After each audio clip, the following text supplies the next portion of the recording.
Greensboro's Coliseum will be a house divided to watch Wake Forest and Georgia Tech battle on this championship Sunday. Wake and Georgia Tech, neither team strangers to the pressure of coming to an ACC final on this day. Sure, you got to have your stars, but you got to have your role players as well.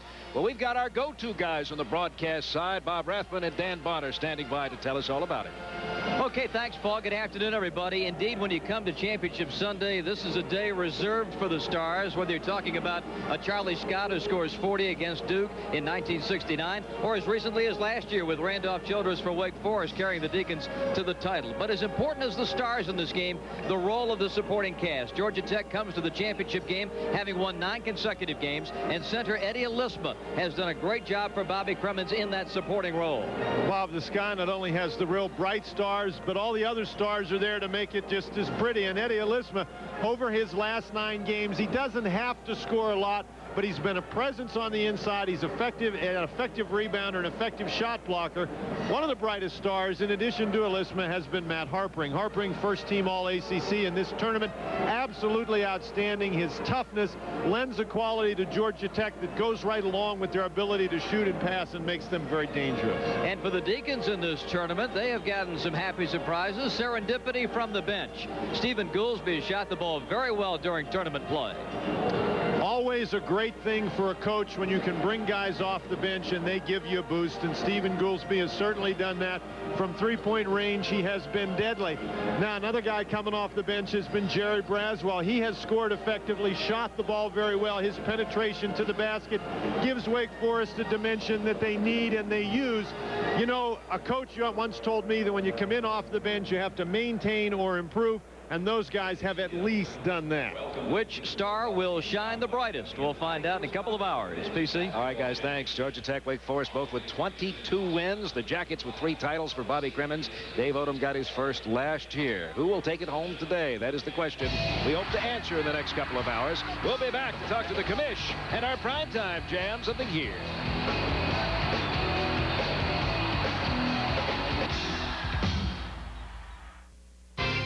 It's the Greensboro Coliseum, and it's the 43rd annual ACC Basketball Championship. Down to Wake and Georgia Tech, the top seeds, and here is the commish, ACC Commissioner Gene Corrigan. Gene, it's great to have you. You just reminded me this is the 9th straight year you and I have had a chance to talk about it. Absolutely. Here we are. It keeps coming back around so quickly. You've had a great year. Fantastic finishes throughout the regular season. A great one on Friday night, Carolina Clemson. Well-documented tiffs between coaches and fans and that sort of thing. That goes on every year. Yeah, this has been a very unique year, Paul, as you said. We've never had such a short gap between our number 1 and our number 9. I mean, it just, how do you ever find something like that?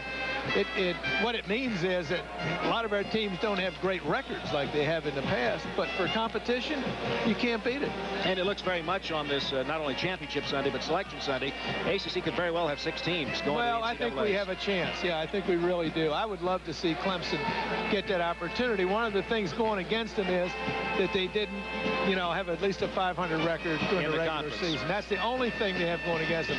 And every other way, they're a very logical team to be in. Gene, can this league get any better? I mean, year after year we get to this point and it looks like it's just been terrific, but each year you grow. I think the encouraging thing to me, Paul, is our teams are young. By and large, they're a very young team. We have a lot of great young players in our conference. So we knew a year ago when we lost 3 or 4 really good players to the NBA that maybe this would be a down year. But honestly, I don't think it was. I think our teams have gotten better as the year's gone along. Well, it has been great, and 9 years is just unbelievable. Yeah, it's gone by so quickly. 2 young guys like us. 2 young guys, very young guys. Commissioner, thank you so much. Paul. The state of the ACC, always a great one, and it's great to visit with Commissioner Gene Corrigan. Now it's time to show you what we just talked about, our primetime jams of the tournament. Enjoy this, and we'll see you at halftime. Jackson. And what a jam.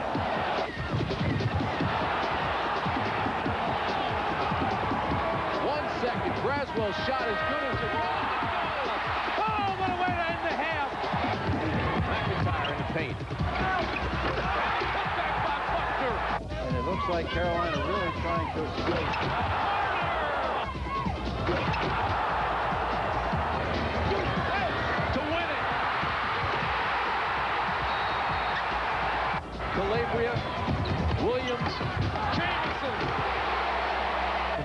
got to feel pretty good. Half minute, 5.5 minutes to play. 23-14. Wake's lead. Here comes.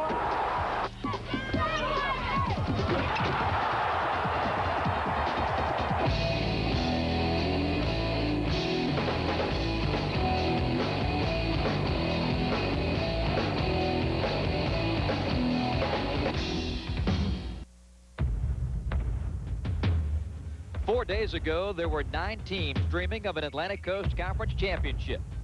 Now there are 2. Through 7 games, we have seen a wide range of emotions. We have felt the passion that is so much a part of ACC basketball. You only have to look at last year's title game to see the power of emotion. Randolph-Childress had the passion and the will to bring Wake Forest its first championship since '62.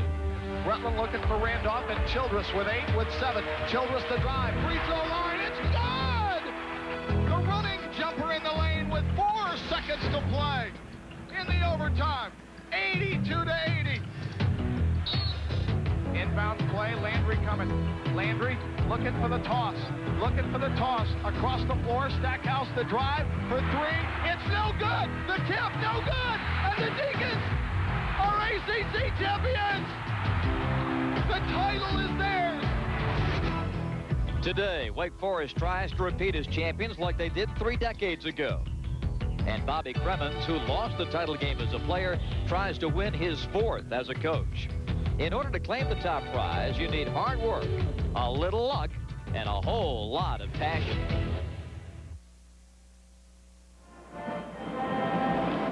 It is indeed time for the ACC Basketball Championship game. The 43rd tournament from the Greensboro Coliseum matches the regular season champions, the Yellow Jackets of Georgia Tech, against the number 2 seed and the defending champions, the Demon Deacons of Wake Forest University. A very pleasant good afternoon, everybody. I'm Bob Rathman. My partner is Dan Bonner. Welcome to Championship Sunday. In a season during the regular year where we came to expect the unexpected, form has held here in the tournament. The top seed, Georgia Tech, goes up against number 2 Wake Forest to decide a champion here this afternoon, Dan Bonner. And it should be a whale of a game, but not quite what we expected out of this entire tournament. Bob, we came in with a lot of high expectations for this tournament. You know, in the regular season, there were 72 games, 30 of which were decided by 5 points or less. But with the exception of that final quarterfinal game the other night, we haven't really seen any basketball like that. But I think the possibility is great that we'll finally see that today. Georgia Tech in the first 2 days of this tournament has scored points with lightning-like swiftness. They have relied on the three-point shot. They hit 11 yesterday against Maryland. They've hit 20 in the tournament. And they've been hitting the three-point shots. A lot of people, there's 5 different guys who have hit three-point baskets. Georgia Tech can do it in a number of different ways. And how has it gone for them? Well, here Barry Banks in a three-pointer. For Georgia Tech, I think the biggest surprise has been Michael Maddox. Maddox, he has 5 three-point baskets in this tournament, which is as many as anybody else from Georgia Tech. You gear up to guard the big 3, and then Maddox hurts you. So Georgia Tech can hurt you from a lot of places with a lot of weapons. When you say the phrase transition basketball, I think for a lot of folks it conjures up images of helter-skelter, pell-mell up and down the floor. Not particularly true with the Wake Forest Demon Deacons. I think one of the secrets to this Deacon team is their effectiveness in the transition game. First of all, the Demon Deacons are a very effective defensive team, and when they create some defensive opportunities, they create a steal, they get it out in transition. The big guy can really run in transition, so they can score like this.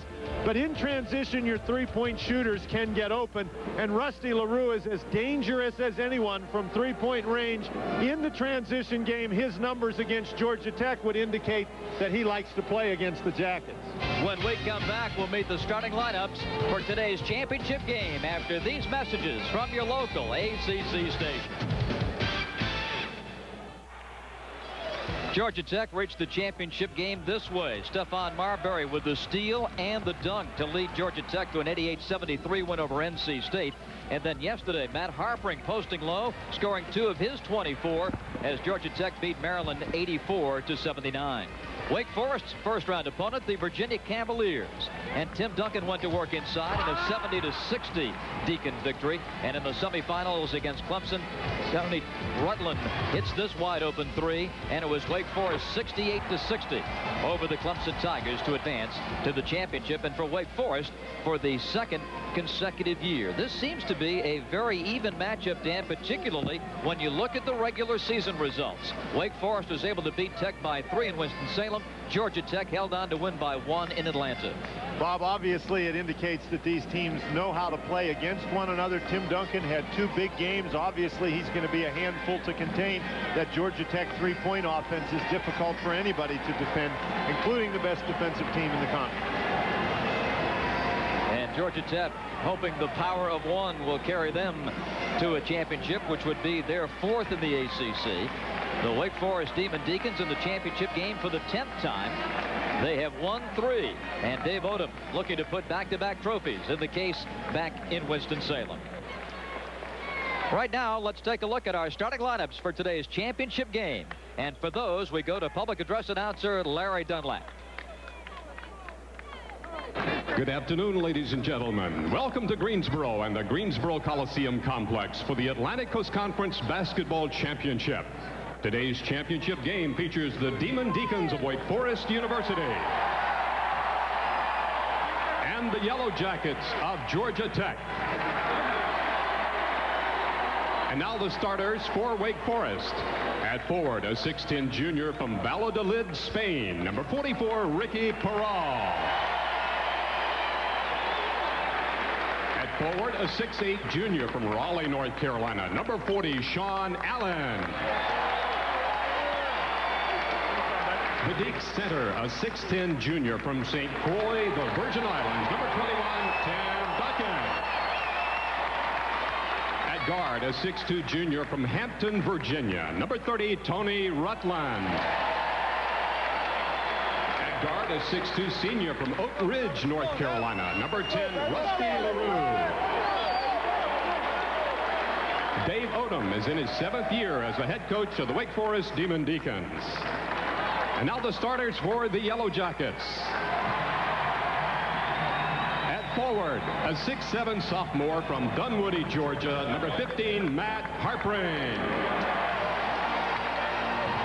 At forward, a 6'8 sophomore from Atlanta, Georgia, number 24, Michael Maddox. Georgia Tech center, a 6'9 junior from New York, New York, Eddie Elisma, number 5. At guard, a 6'5 senior from Danville, California, number 10, Drew Barry.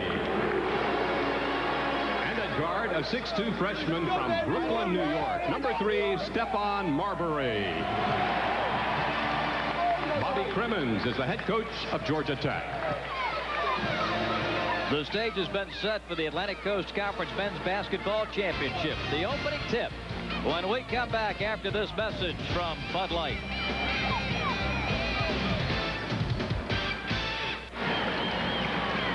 We are ready for the ACC Championship here at the Greensboro Coliseum. And each squad will be bidding for its 4th ACC championship. Georgia Tech has won 3 out of the 4 finals that they've been involved with. The Deacs won it back-to-back in 61 and 62. They'd love to win it back-to-back in 95 and 96. Larry Rose is the referee, working his 2nd ACC final. Dick Paparo and Frank Scagliato working with him. Rick Hartzell is the alternate. We're ready for the tip to start Championship Sunday.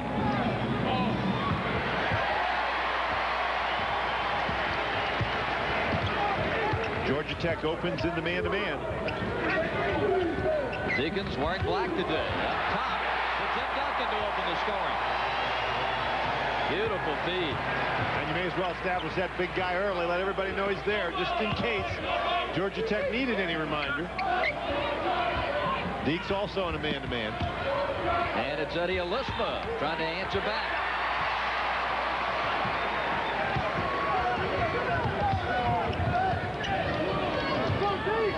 What you have to do if you're Georgia Tech trying to get back in transition defense, you have to identify the shooters and go get them. Oh, the big fella starting hot. 4-0 Wake. He has had 2 huge games in this tournament, as has this young man, Stephon Marbury, with an opening 3. in the first 2 games of this tournament. Every time Georgia Tech has needed a big basket, someone has stepped up, and Marbury putting a stop to that early Wake Forest run with a big 3. And Harpering with the foul, working against Perrault. Harpering is a very aggressive defender. How in the world is Harpering's hair so sweaty? We just started the game. That's an indication of how hard he works. But Harpering has to be careful. He cannot afford to have himself in foul trouble if Georgia Tech's going to be able to win this game. Aggressive defense is one thing, but you've got to also play intelligently on the defensive end. Nice defense. Nice fake by LaRue.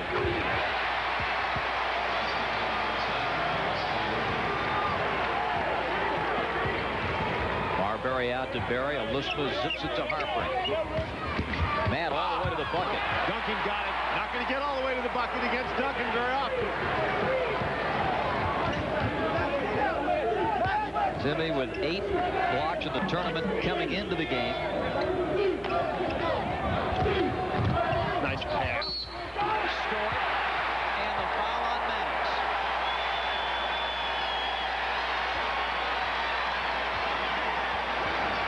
Bob, you mentioned the outstanding tournament that Tim Duncan has played thus far. He comes across and blocks the shot, pulls it down. Now he gets up the court, working very hard for position. He's all alone in there. Maddox finally comes over to help, but it's too late. Georgia Tech has to put better pressure on the ball, so it's harder to pass it inside to Duncan. Terrific numbers against the Jackets this season, and 7 points in the first 2 minutes and 2 seconds today.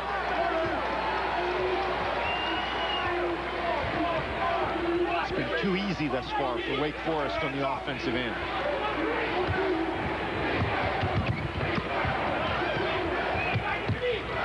Duncan can play off Olisma a bit when Olisma's on the perimeter. Maddox. Duncan just grabbing everything in sight. You're right, Bob. I wonder if he's going to get every rebound today. That's 3 now. Off LaRue and out of bounds. Now, LaRue's a quarterback. He's not a receiver.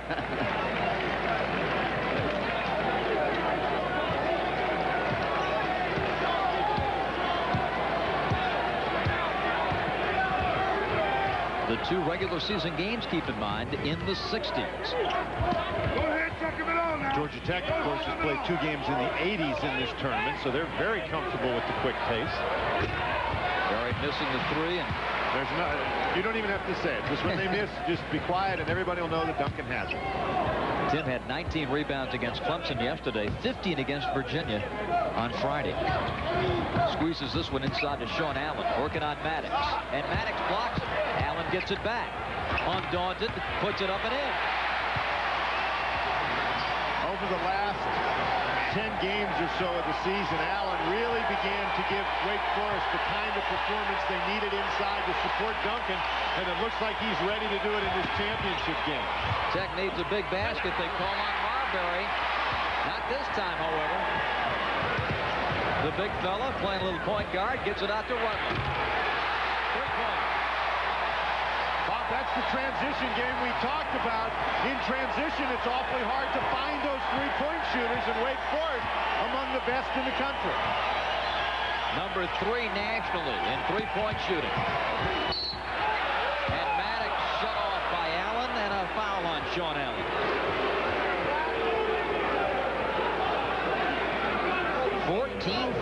Only the Marbury basket for Georgia Tech. And Dave Odom, with his big man controlling everything inside. One thing that you wouldn't expect the Yellow Jackets to have any problem doing is scoring. And another foul on Wake Forest. This one's on Perrault.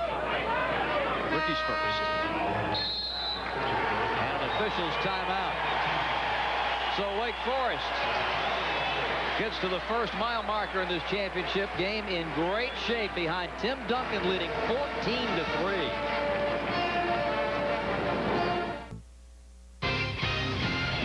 The culmination of this basketball celebration, the ACC championship, matching Wake against Georgia Tech and Tim Duncan.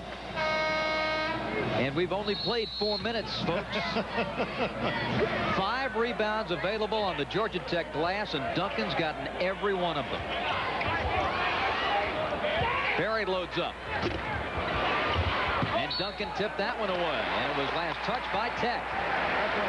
Georgia Tech shooting, Bob, now 1 for 7. Wake Forest 6 out of 7. It brings to mind that first game in Winston-Salem. Bobby Kremen's club in the second half missed 17 straight field goals and went 12 minutes without scoring. And the Deeks were able to come back and win it behind Tony Rutland by 3. There's a travel on Parole. Keep in mind that Georgia Tech can score quickly, and they score in spurts. In that Maryland game, the teams sort of traded spurts. And I think this is just one of the first spurts of this game. What Wake Forest needs to do is keep the pressure on by some offensive efficiency. Not going to be perfect. That was a turnover against Parole, but Georgia Tech is a team that you would like to keep down as long as you can, not let them get off the mark. Harpering. His first 2 today. 24 against Maryland. Stop off the dribble, going straight up, shooting the ball. He's had a big tournament, as you mentioned, Bob, and I think for Georgia Tech to be successful, he's got to put up some big offensive numbers.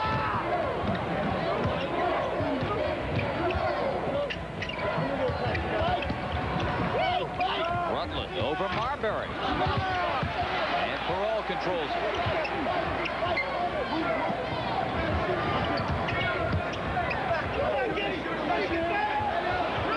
Easier for Georgia Tech to cover the shooters in the set offense. LaRue, though, still burns it. Good ball movement by Wake Forest. They are playing as well offensively, I think, as Dave Odom could hope for. When they finally do miss a shot, they get the offensive rebound.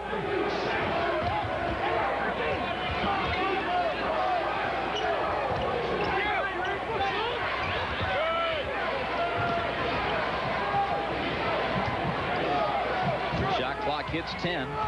Really helps Wake Forest to be able to get out and pressure the three-point shooters. They can get right up on them. They don't have to worry about them getting by them. How about this outlet? Parole takes the turnaround. That's a transition basketball. Now Maddox and Barry run into one another. 19-5, Wake Forest.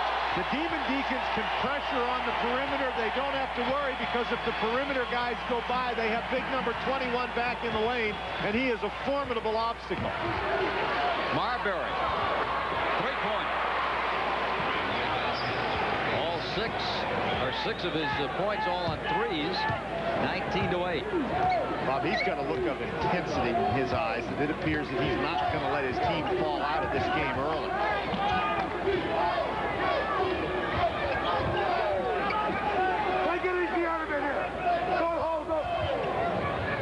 You can hear Dick Papara screaming to the big men. No holding. That's all well and good for Dick to say, but Duncan's killing him in there.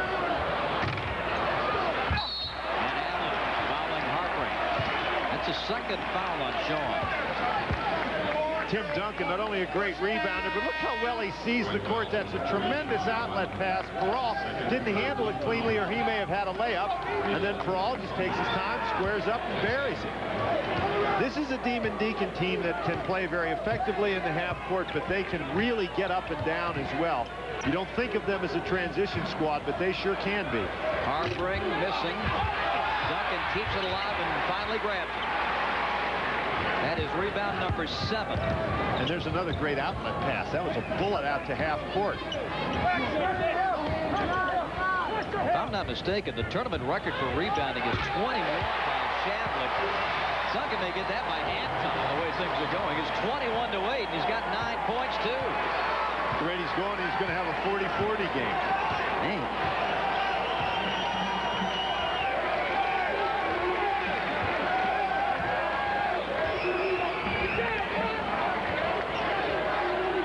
Marbury continues to pump life into the Jackets. Bob, I'm telling you, he's not going to let them die.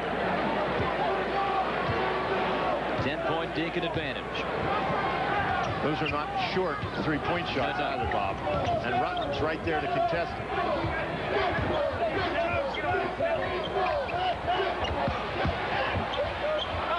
Duncan shovels to Allen.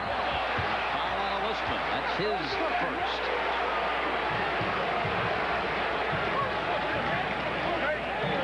If Allen is going to cut through the lane when Duncan has the ball, as he does right here, it's going to make it much harder for Georgia Tech to come and give help. Harpring is going to go and help against Duncan, but it puts a doubt in your mind if your man is then going to go to the basket and he's going to create an offensive opportunity. You're always a little bit more reluctant to go and help if your guy then goes and scores as a result. Interesting note that John Madry handed us. During the regular season in the two games, the largest lead by either team was 8 points. Wake Forest, in a blink of an eye it seemed, jumped off to a 14-point lead. Right now, it's a 10-point advantage for Wake Forest. Second free throw coming for Sean Allen. And Lisman is able to clear to Marbury.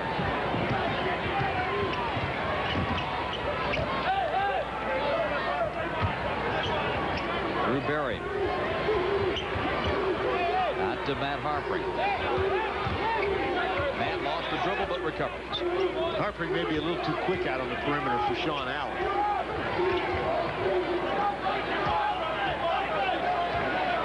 Now LaRue matched up on Marbury. Another long three. This one short. Harpring's able to snatch it out of there. And Harpring is able to hit it. And here's that three-point offense, Bob. They started very slowly. Wake Forest ran off to the 14-point lead. Now it's down to 7.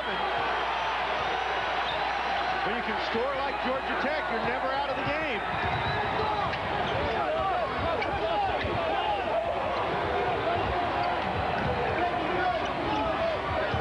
Barry Braswell into the Deeks. Harpring really playing off, trying to help against Duncan inside. Allen needs to continue to be active. And we've got a foul on Harpring, his second. You know why he got that foul, Bob? He reached in. Had he just held his position, it may have been an offensive foul. 2 on Harpring. Big call with 10:32 left in this first half. We'll be back after this message from Bud Light.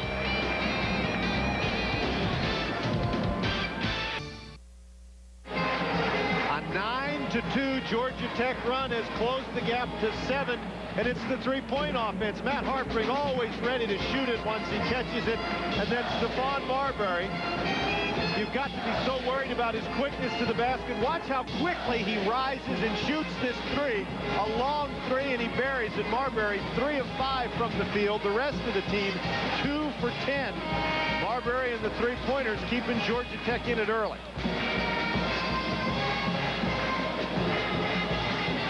Stephen Goolsby. Dan, you mentioned his great play off the bench. Now checking in for the Deeks. Goolsby had 11 against Clemson yesterday and 9 in the preceding day against Virginia. Gary Saunders has also checked into the ball game for the Yellow Jackets. And more importantly, Bob, Harpring is on the bench with those 2 personal fouls here. We still have 10:22 left in the first half.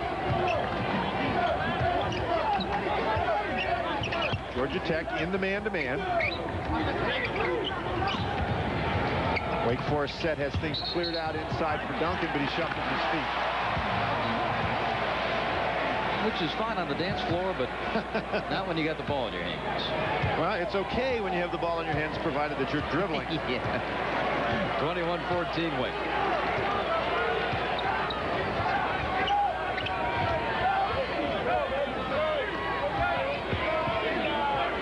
Man-to-man for Wake Forest.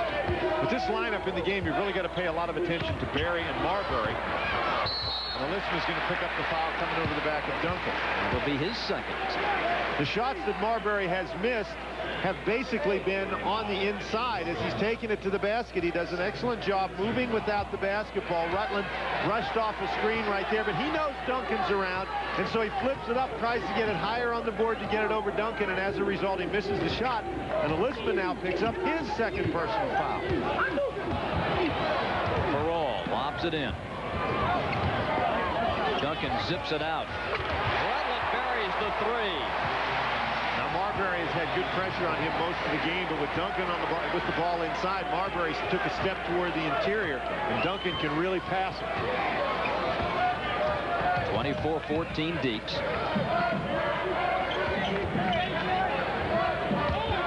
Lisma. That time Duncan got help from the backboard, but boy, Lisma knew right where the big man was. Ball just slipped out of his hands, but that's the kind of problems that the mere presence of Duncan creates.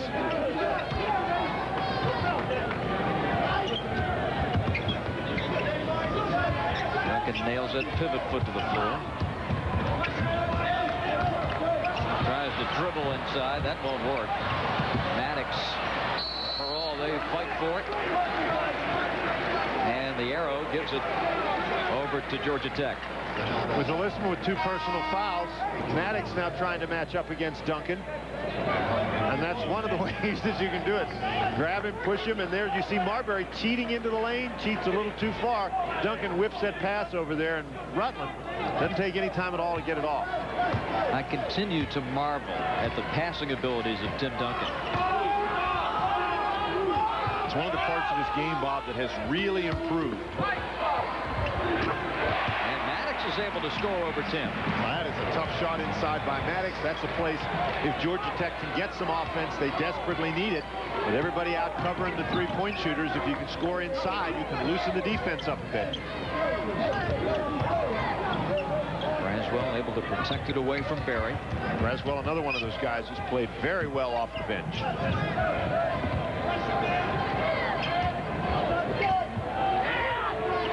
Shot clock under 10. You notice as the clock goes down, the ball goes to the hands of Rutland. And he dribbles it off his foot. Out of bounds to the Jackets with 7:43. The 5th turnover for the Deeks. Timeout in Greensboro. We will be back after this message from CarQuest Auto Parts. Nations Bank, a corporate partner of the '96 Olympics, presents this Olympic Salute to Excellence question. Who's the only athlete who have ever won a gold medal in both the Winter and Summer Olympics? Interesting query, and we'll have the answer a little bit later. Wake Forest is at 10 of its first 13 to build this 24-16 lead. Georgia Tech 6 of 17 and relying on the threes to get an extra point on 4 of those 6 field goals. Wake Forest has turned it over a couple of times, Bob. 5 to be specific, and they only average about 13 turnovers a game, and that's really been the only part of their game. They're shooting the ball very, very well, but the turnover is the only part of the Wake Forest game here early that has been a little suspect, and it has allowed Georgia Tech to stay in the game.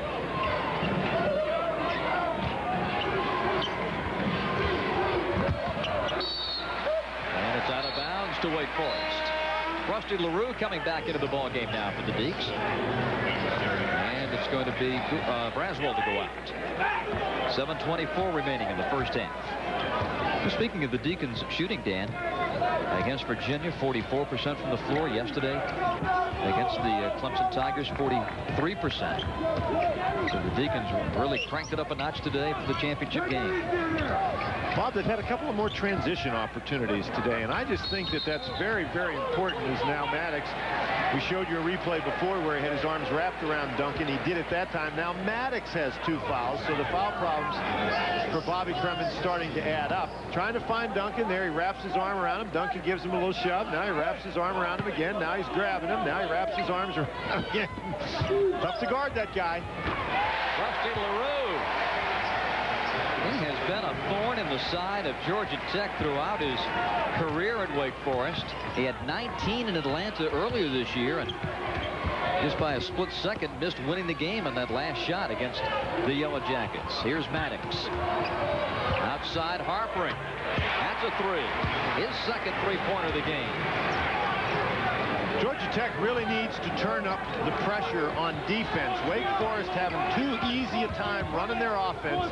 They're getting the cuts they want, they're getting the passes that they want, and they're getting very easy shot opportunities. Allen travels.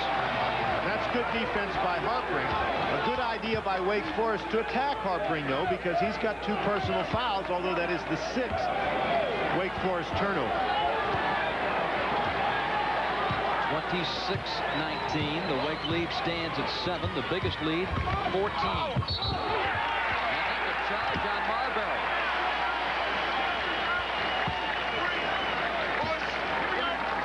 Marbury Marbury, as we mentioned, very aggressive on the offensive end, sees the chance to get past Duncan and actually slips going inside. He was trying to pass that ball, but he took it in a bit too close. Well, it will now be a player control foul. That's right. It was ruled that the contact occurred after Marbury had passed the ball. So since it is not a player control foul, and that is foul number 7 against Wake Forest, or excuse me, against Georgia Tech, Wake Forest will get to shoot the 1-and-1. And because Wake Forest is shooting 1-1, Allen, who left the game, has to come back in to do it because he was the person who drew the charge. Stay tuned at halftime when Dick Vitale presents the DirecTV Dish Out the Winners sweepstakes. Allen rolls in his 3rd point of the afternoon. Young man from Raleigh and East Wake High School who played for Phil Spence, the former NC State standout, then to Anderson Junior College, and now with the Deacons. Larry Rose Polishing that ball. That's right. Sean Allen with a smile, looking for point number 4, and he missed it. Harpring jumps in to claim it.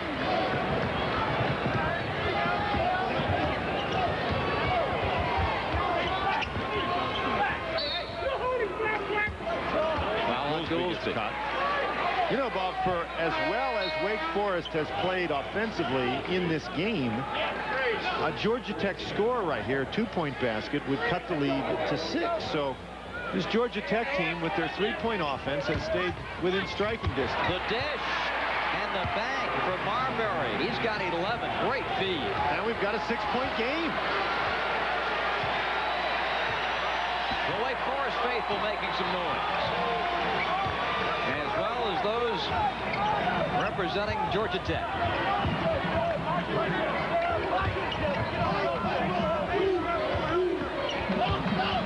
Duncan been silent offensively the last few minutes, but picks up again with his 11. That is an impossible shot to defend. You keep Duncan about 6 feet from the basket. If he's going to come up with that jump hook from there, there's just nobody who can guard that. Maddox. The 4 threes yesterday against Maryland, his first today. 29-24. The other guys get 2 and you get 3, you gradually creep back in the game. It may take a while, but you'll get there. Deke's up 14 early. A miss. But Duncan is able to tightrope that sideline. No, that big toe hit the strike. Duncan has such amazing hands. That was good defensive pressure by Georgia Tech. Duncan was in a tough spot. They double-teamed him. There was nowhere for him to go, and they did it without foul. 29-24 Wake Forest. Marbury penetrates and missed it. Even though he knew he beat Duncan, he felt like Tim would be coming from behind. Travel on the roof.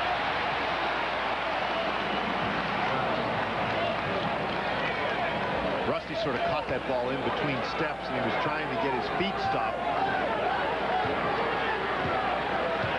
Both coaches exhorting their troops. Turnover is really piling up now for the Deeks team. That's 8. Harpring just barrels in. Boy, he's got to be careful. Playing with 2 personals here with 4:20 left in the half. LaRue reverses. Duncan getting driven down. He does.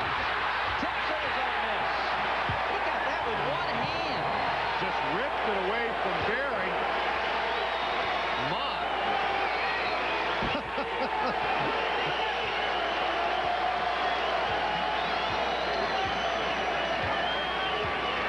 Wake Forest now in the zone.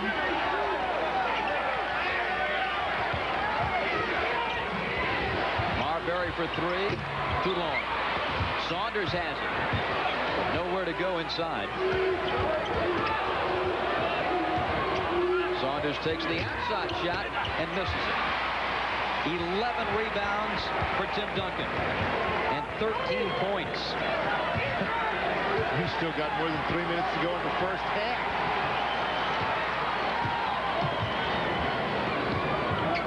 Man-to-man for Georgia Tech. Rutland for 3. Bang. Georgia Tech isn't the only team that can shoot threes.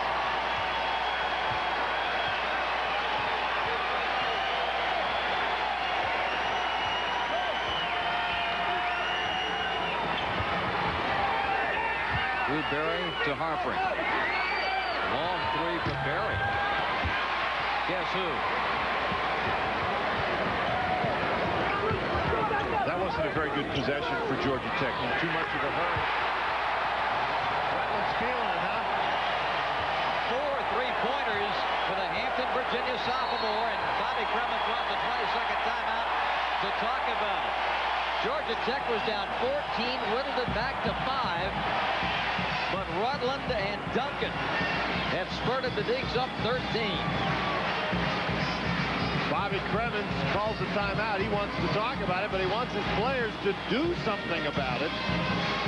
Not a lot of defensive pressure out on the perimeter, and early in the game that resulted in easy passes inside for Tim Duncan. Rutland just not very close to him, and Rutland just pulls up and fires. Tony Rutland, Dan, in the game, and Winston-Salem nailed 6 against Georgia Tech, and that's the high water mark for a Deacon in a game this season. Boy, he's got some stroke. And his game has just improved and improved and improved as he has understood his role and gained confidence as this season has gone on. And you've got a guy like Duncan on the inside and those three-point threats on the perimeter. This Wake Forest team is a lot to handle. Maddox in and out with the 3. The rebound last touched by Perall. Georgia Tech has it. We have a timeout here in Greensboro with 2:20 remaining in the half. The Deacs by 13. And we'll be back after this message from Bud Light.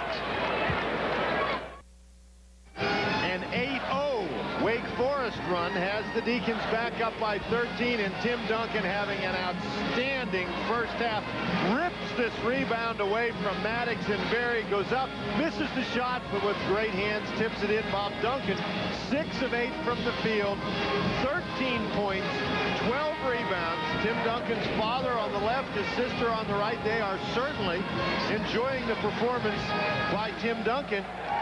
On the other side of the coin, we talked about the big stars and how the big stars must produce in this kind of a situation. Drew Berry, 0 for 4, hasn't scored in the game.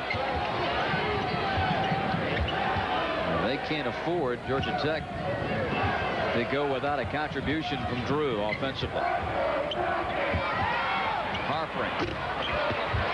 Georgia Tech, the last few possessions, nothing but the three-point offense, not even an attempt to get the ball inside, and they've gone cold from three-point range. When you're a player, Dan, and you see the type of start that Tim Duncan had in this game, where he got every rebound and every basket to start the game, does that plant the seed? You say, well, nothing inside today, boys. We're going to have to win this with jump shots? I don't think you think that consciously, Bob, but I think that once he blocks a couple of shots, subconsciously you say, okay, I'm not going in there again.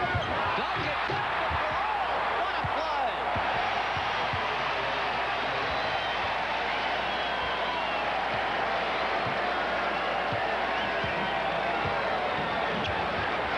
I heard someone say that he doesn't play with a great deal of passion and intensity out there.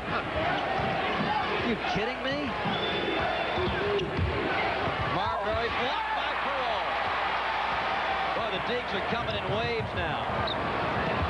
LaRue up top. Perall. He travels. Tim Duncan can't get the rebound himself, tips it, sees his teammate Perall. That is simply a great play by Duncan. He knew Perall was there. He looks at him before he tips the ball. Is there anything that Tim Duncan hasn't done this afternoon? We have talked this weekend about the great performance of Randolph Childress from a year ago when he carried the Deacs to the championship, and we were all sitting around at breakfast this morning and said, well, that was, can't top that. Here is Exhibit A for 96, the championship game performance of Tim Duncan. Harpring, blocked by Perall, taken away by Duncan. 2 blocks and 2 possessions for Perall. Wake takes a 20.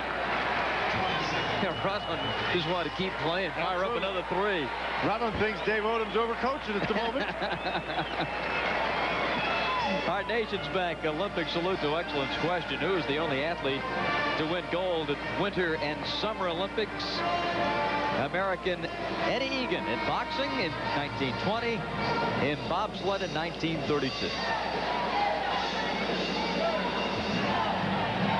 Marbury looking a little frustrated over on the bench. Harpring does a nice job getting open, but remember, Peral's 6'10" and moves very well. He closed the ground that Harpring had created with the quick dribble.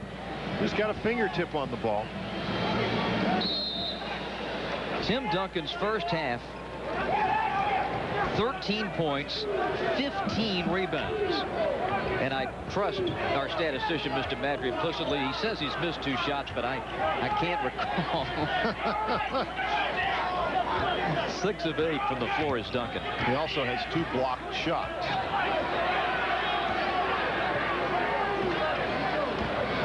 The difference between the shot clock and the game clock, Bob, is in tenths of a second. So Rutland goes to work. Goolsby can't beat the clock, and the first half is over. Bobby Crummins and the Jackets have their work cut out for them. There is a fire in the eye of the Deacons today. Led by the big man, Tim Duncan. Drew Barry shut out in the first half. And Georgia Tech trails by 15 at the break. Paul Cameron coming up next.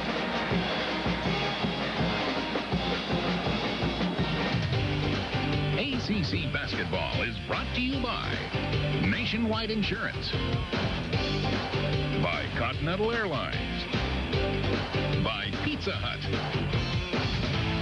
and by Discus Athletic. Raycom and Jefferson Pilot Sports' exclusive coverage of ACC basketball is brought to you by Discus Athletic, by DirecTV, by Nationwide Insurance, by Ford, by Advance Auto Parts, and by Budweiser. So we take a look at our Ford game plan for Wake Forest. They certainly can't let up in this game. We said substitutes should either maintain or improve. Well, for Wake Forest, they need to maintain. No mercy. Keep crushing them. And for Georgia Tech, they certainly need to improve. And I think the way you do that is you attack on offense, you attack on defense. In the first half, they were spread out to the perimeter. Michael Maddox, Eddie Elisma, I think, need to get involved on the inside on offense. Drew Barry needs to get involved in something on the offensive end. Those 3 guys, you can think of them, 3-headed monster. Tricycle doesn't work very well with one of the wheels off, and Drew Barry needs to get going. Drew Barry had hit 4 of 10 3-pointers in the tournament before today. At this stage has belonged to that man, Tim Duncan. 39-24. Oh, that's the score. That's not Duncan's points and rebounds. Okay. Ricky Peral had a pretty good first half. Yes, he did. Had 2 blocked shots. He had 4 assists as well. The tournament record for total rebounds belongs to Ronnie Shavlik with 54. Duncan just 5 away from that after his 15 in the first half. The championship game record for most rebounds is 21, held by Shavlik at 55. And Duncan obviously has a great shot at that. Well, you figure there's going to be a couple missed shots in the second half, so since he's getting the ball. Man-to-man defense by Georgia Tech. LaRue. This rebound goes to Elisma. It's only the 8th rebound of the game for Georgia Tech. Of course, Wake Forest hasn't missed very many, so it's hard to get rebounds when the other guys aren't missing. Marbury up top, Elisma. Here's Drew Barry. Maddox.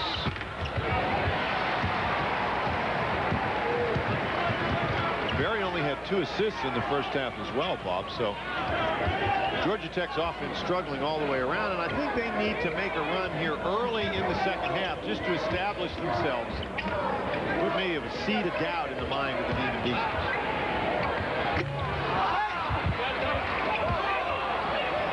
Elisma clearing it out to Maddox.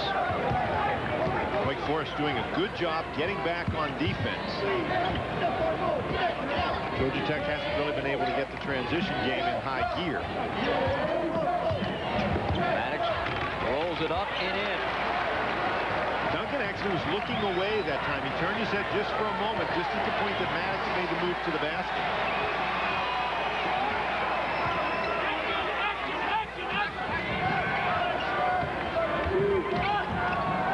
Terry almost had that. Yes. Here's LaRue. Should we talk about with attacking, Bob. When you attack, sometimes you give up some things, but they really need to make something happen on defense. Maddox pops out on Rutland, and Tony throws it away. Harpring coming 2-on-1 with Marbury, and Harpring buries 10 for Matt, and Georgia Tech has cut the Wake advantage to 39-28. That steal creates a transition basket, and that's where Georgia Tech needs to go.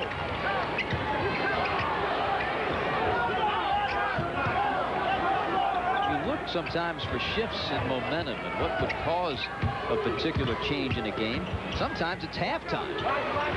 Bob, we saw that play at the end of the first half as Peral lets go with a three and carries it, and that helps. Right at the end of the first half, Dave Odom called the 22nd timeout, and Tony Rutland was a little irritated because he wanted to keep playing. I'm sure Dave Odom, with the way his squad was playing in the first half, wanted to just keep playing. 42-28.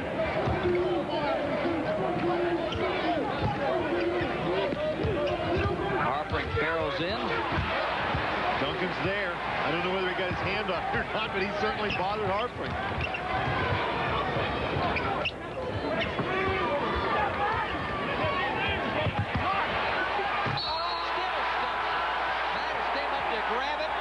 Duncan was still able to power it in the bucket. 3 fouls on Maddox. Bob, that's one you just have to forget about.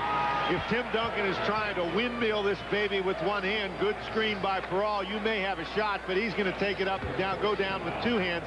There's nothing you're going to do right here except commit the foul. Tim's second free throw attempt today. And just hit the front of the rim. Well, there has to be some weakness in the game. 44-28. Barry driving and missing. And Allen rebounding. And Barry reached in for the foul. Bob, you get the idea that Drew Barry's a little bit of frustration starting to creep in.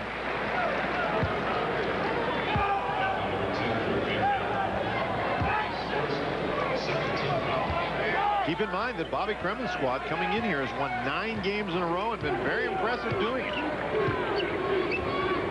And all against ACC competition.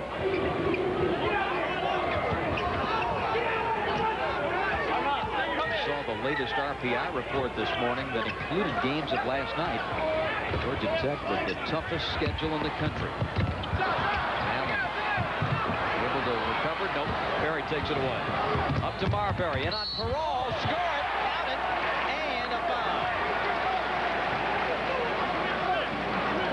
Peral tried to get in position to draw the charge, but Barry and Marbury out on the fast break in a 2-on-1 situation. LaRue trying to hustle back. Peral gets the foul because he never really got his body turned to face Marbury. Marbury hits him, and Peral is still turned. Dave Odom knows that that's not a very good play, and Georgia Tech going to the free throw line in the person of Stephon Marbury for their first free throw of the game. And that's an indication, Bob, as Marbury gets it to go, how much they've stayed on the perimeter. You're not going to draw foul opportunities and create free throw opportunities standing on the perimeter shooting jumpers.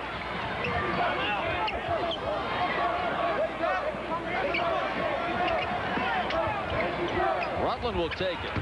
Marbury put a hand in his face. Peral. Rutland takes it again. He just needs to step back 2 or 3 feet. Yeah, he was way too close on that first one. And a foul inside. And it's on Peral. It will be his third. Well, Peral and Harpring are really going at one another.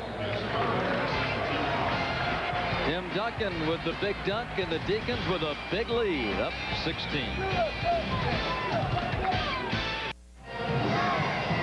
ACC basketball is brought to you in part by Toyota. 47-31. The parents of Ricky Peral here in the United States, coming from Spain, their first visit, and the first chance to see Ricky play in this ACC tournament. And in this second half, they have seen Ricky Peral in hand-to-hand combat with Matt Harpring, and Peral is doing a very, very good job. 16-point lead for the Deacs. Georgia Tech basketball.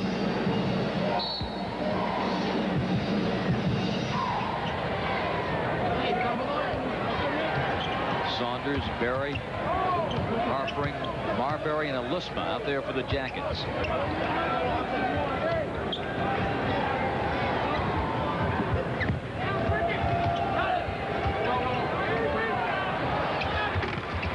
Who still can't get one to go. Well, that almost looked like a diamond in one or box in one against Stephon Marbury.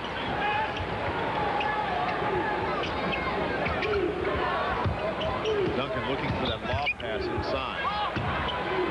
Missing. Marbury is able to save it. Tech again advancing down 16. And Berry throws it away. Marbury cut to the bucket. Pass goes to the bench. Mr. Duncan. Boy, he's got to love what this game of basketball has done for his son. Boy, and vice versa. 47-31. Not quite as animated as Dave Odom. Get out of here! Get out of here! The hook from 10 feet. Haven't seen that one today. 49-31. 17 points, 17 rebounds for Duncan.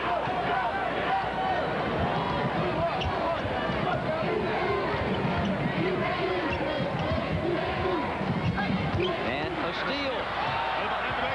And a pass. And Rutland. Oh, Rutland just hurt himself. Rutland just hurt his knee.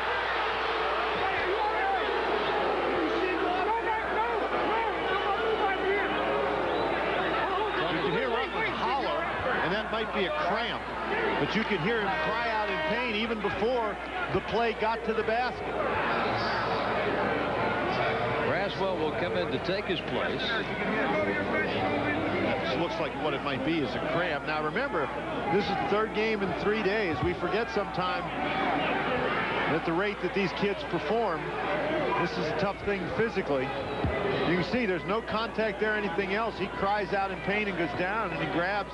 It looks like he's grabbing his knee, Bob. It's hard to tell here. He plants that foot.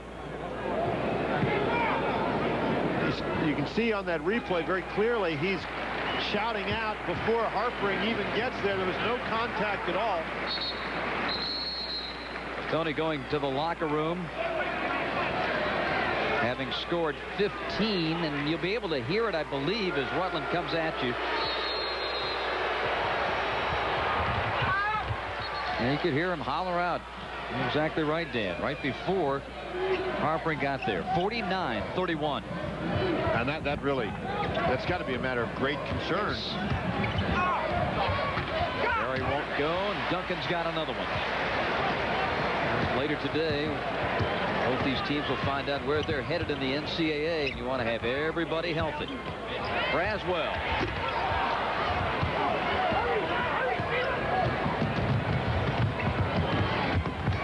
Goolsby got a hand on it. Marbury alone. Drink. 17 for Stephon.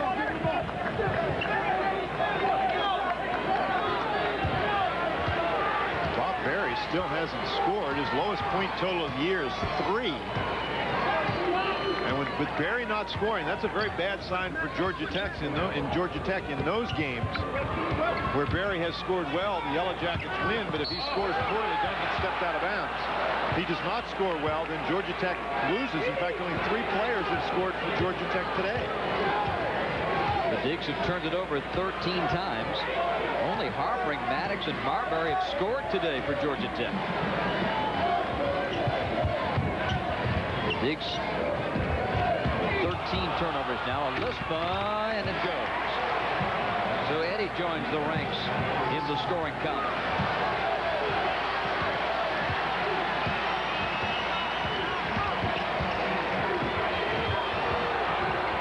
More pressure from Berry. That's excellent pressure defense on the basketball.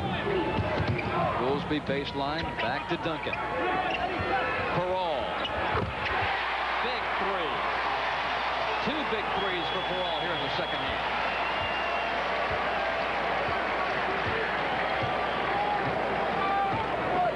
Parole now has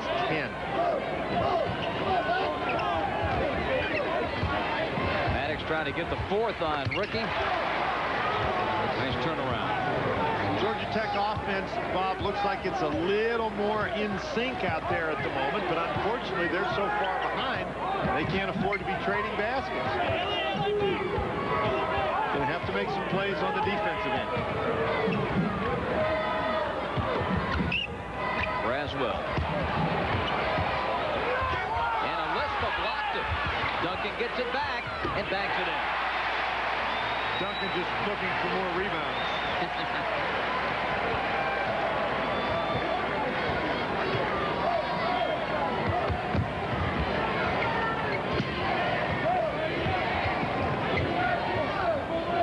Braswell. Wake Forest man-to-man has been very effective. Maddox and LaRue knocked that one away. Still loose. LaRue claims it. And baseballs it up to Braswell. Duncan. Now Wake resets.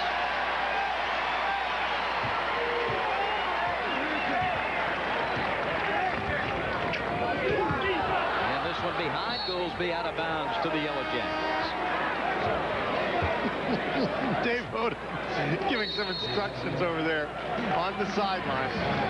Time out. We'll be back after this from Bud Light. The 43rd ACC Basketball Championship from the Greensboro Coliseum. And the Deacons in control, 54-38. Tim Duncan has been extremely aggressive on the offensive end. Alisma actually got a hand on that one, but all it does is keep the ball alive for Duncan to get it back in the basket. What a game Tim Duncan is having. What a tournament Tim Duncan has had. In this game, 19 points, 19 rebounds, 2 blocked shots. He had 4 assists in the first half. And fast approaching ACC tournament records in rebounding. Randolph Childress rewrote the scoring record book for the tournament here last year. And now we understand from the Wake Forest locker room a mild knee sprain. They are hoping that he will be able to return. The hope, obviously, is that if he can't return today, and they may not need him today, but the hope would be that he'd certainly be ready to go by next weekend. Oh, wow. Indeed. Oh, wow. He just keeps moving further and further back. 20 from Marbury. Sorry, Dan. Keep in mind, Bob, that there's plenty of possessions remaining in this game, and that Georgia Tech's firepower is still there. Another fine block by Alisma, and it's out of bounds to Tech. Look at the range on this three-point shot. But the amazing thing is how quickly he gets himself ready to go. Right there, he looks as if he's going to put it on the deck to go by you. You don't expect him to rise up from that far away. There's no defense against that. Marbury backdoor cutting. Got it up over Duncan, but a foul on Braswell.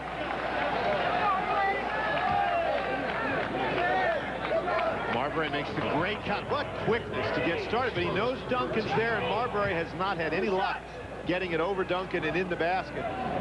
Peral very nearly got that pass. And for Braswell, it's injury along with the insult because he gets hit in the face after he gets called for the foul.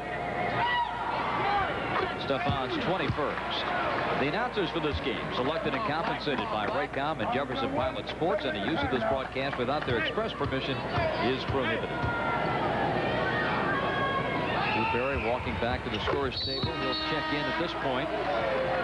Marbury's now got 22 points. The rest of his team has 21. And that man has failed to scratch. Drew Barry harpering with 10. 54-43. Marbury has kept Georgia Tech within range. And again, with their three-point offense, 11 points is within range.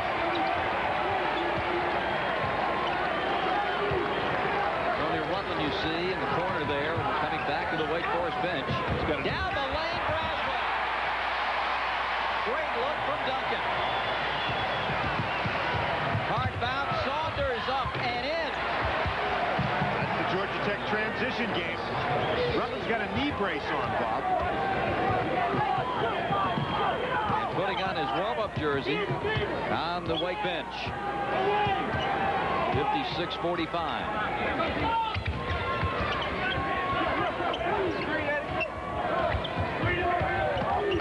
Inside. Well, that was a left hand. Great screen by LaRue. 58-45. Lisma runs it down. Barry. Harpering. Harpering's been very quiet in the second half. Lisma outside. Here's Harpering going up and scoring. And never say die attitude of Matt Harper. It's an 11-point game again. 58-47.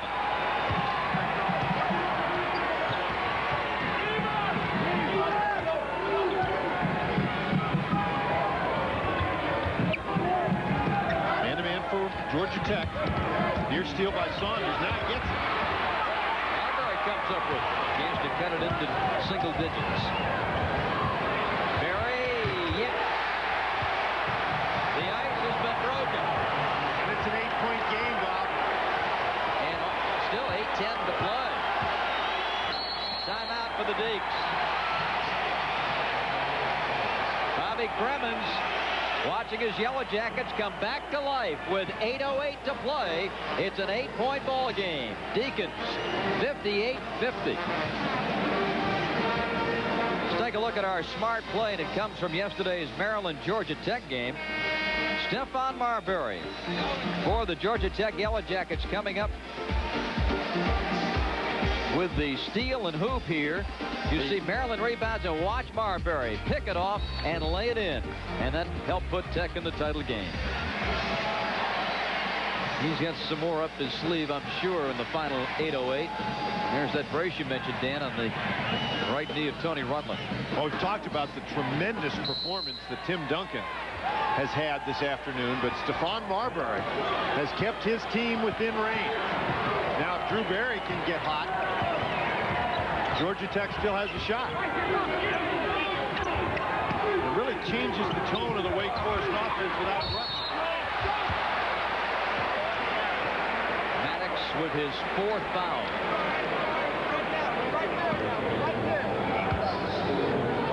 Corral gets the good screen, and now Maddox can beat Duncan across one way. But watch Duncan, how quickly he comes back the other way.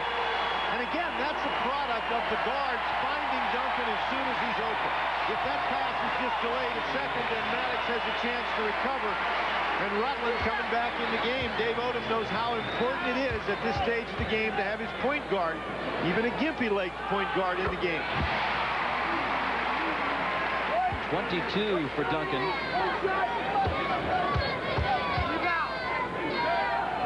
So Maddox with the 4 personals, blocked out on Corral, but Duncan strips the cords.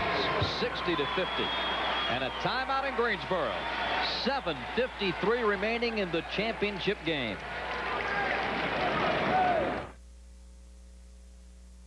Wake Forest leads it by 10, and it continues to be, in large part, the Tim Duncan show.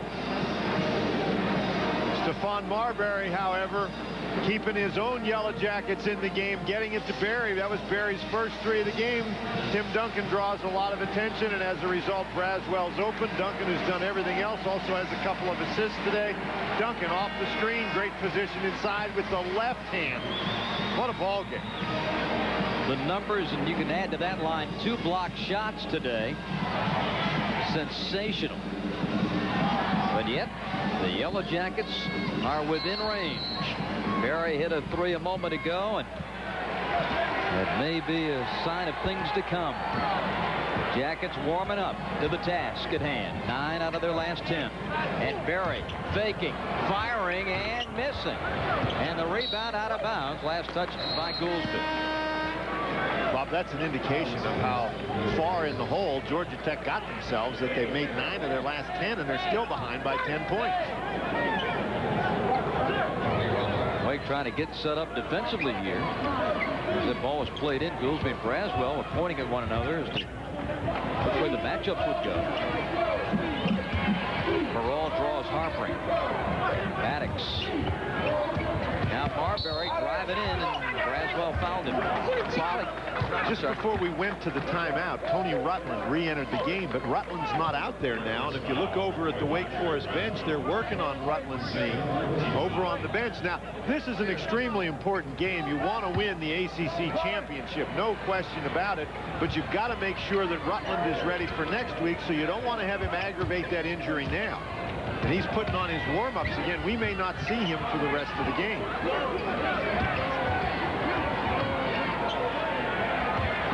Inside to Maddox. Outside. Saunders. Duncan rebound. His 20th. Later today, the Deacs will receive their 6th straight NCAA bid. Second longest active streak in the ACC. Foul on Goolsby. Dick DeParo calling an illegal screen, and Dave Odom insisting that Goolsby was pushed from behind. It's like the evil twin argument.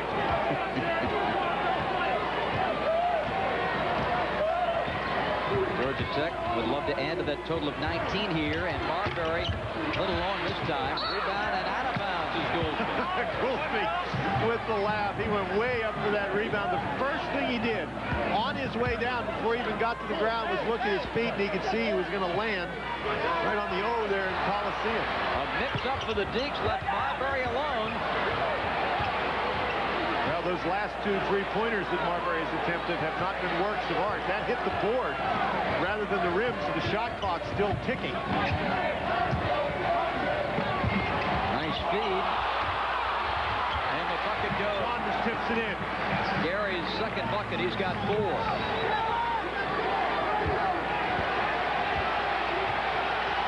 8-point game again. LaRue drives it hard. Says, why not? I'm open. Nails it. And a timeout taken by Georgia Tech. And Bobby Cremins really in the ear of Marbury. I think about some of those 3-point shots with 5:56 to play. A timeout in Greensboro and a 10-point lead for Dave Odom and the Wake Forest Demon Deacons. Got a quick look there at Tony Rutland on the bench now with a knee or an ice pack on his knee rather than a knee pack on his ice. He's got an ice pack on his knee.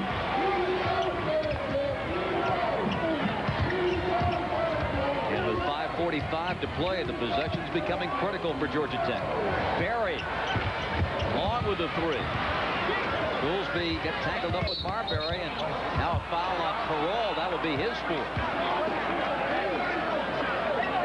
And for Wake Forest, you want to move your feet, play tough defense, force Georgia Tech to shoot the ball over top. You'd rather not foul and creep closer to the time in the game when Georgia Tech would be able to score without running time off the clock.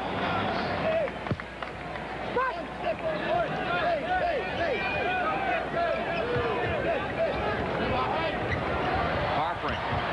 That's a 3. He may be the best catch and shoot guy in this league. He just catches it and buries it.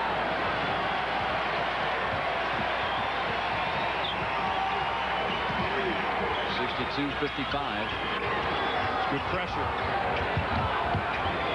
Much more active now, Georgia Tech, particularly on the ball. Of course, it helps to have Rutland out of there. Marbury commits the foul against LaRue. LaRue is a guy who will deceive you. You'd play Rusty LaRue for that 3-point shot, but he has a deceptive first step. He doesn't really blow by anybody to the basket, but he gets his head and shoulders past you, and he forces you to commit the foul.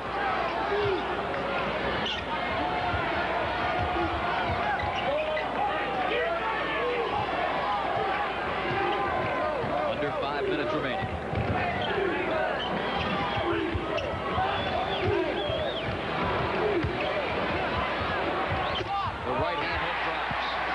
Duncan has just been phenomenal attacking the basket today.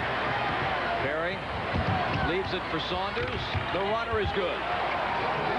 That's really a dangerous pass by Drew Barry. Bobby Cremins is exhorting his troops on the defensive end. They've got it back to 7 once again.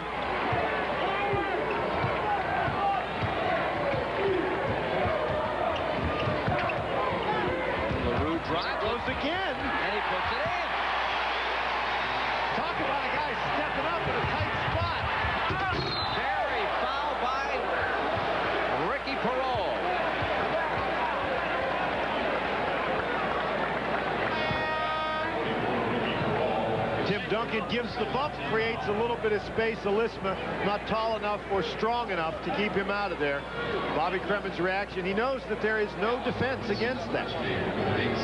Drew Barry will shoot 2 free throws, just the 1 3-pointer today. Drew Barry with 1 field goal and 10 attempts. And now a rare miss at the foul line, an 82% foul shooter. And I think you're right, Dan, as we got a peek there at Tony Rutland. He may well be done for the day. Bigger fish to fry. But if he is done for the day, what a job Rusty LaRue has done stepping in for him. You know, it looks like Marbury almost is playing for the steal and not expecting LaRue to get by him, but LaRue showing that toughness has gotten 2 drives to the basket for buckets. And now LaRue takes a 3. Gets it back. There he goes again. Well, Rusty LaRue knows something about running a club. The quarterback of the Deeks. Here's Braswell, now to Duncan. Timmy with a jump shot this time. 12 of 16 from the floor.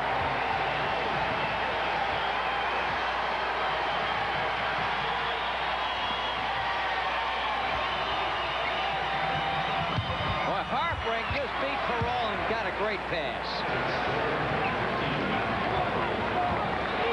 He moves so well without the ball. He certainly does, but Georgia Tech's running out of time. They look better on offense, but their defense has to step it up. You cannot trade baskets with somebody who's got you down by 10.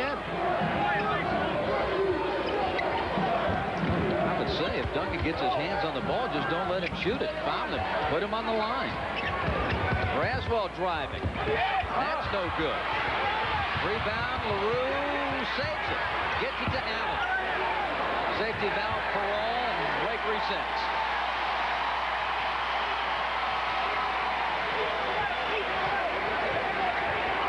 .243 left. LaRue just doing a great job protecting the ball.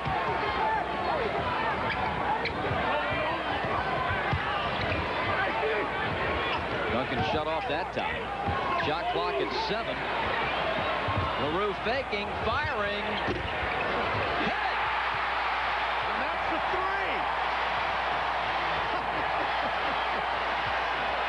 71-60. Marbury blocked by Duncan, rebounded by Duncan.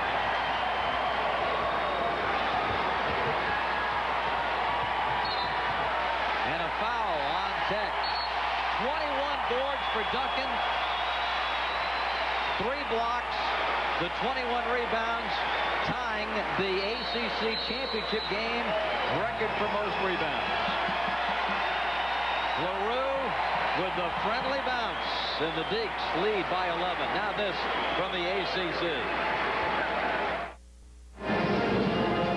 The Demon Deacons lead it by 11, and Tim Duncan has done it inside. He's done it outside. He had a shot where he almost got a 3, but his foot was on the line. Here, the pump fake, the 1 step, just buries it. Dave Odom looking. That's a familiar look.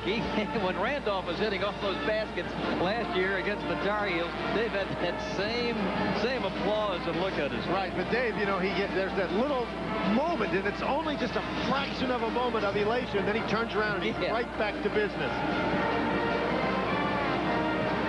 2:02 the time remaining, and 71-60. Drew Barry has set a new record for career assists in the tournament with 59. He cashed them all in for a few more threes today in his ball club in the championship game. He's only scored 8 points, all of those coming in the second half. He's had 8 assists in this game. But the numbers in this game that are the most impressive, Duncan, 27 points, 21 rebounds, 6 assists, 3 block shots, 12 of 16 from the floor. Rusty became a dad on the 31st of January. Wife Tammy and Riley LaRue.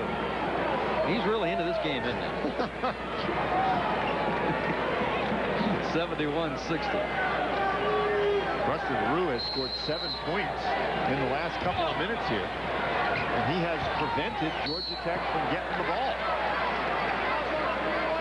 Third foul on Marbury. 2 minutes left. That's team foul number 6 against Georgia Tech. So the next Georgia Tech foul, Wake Forest will be shooting.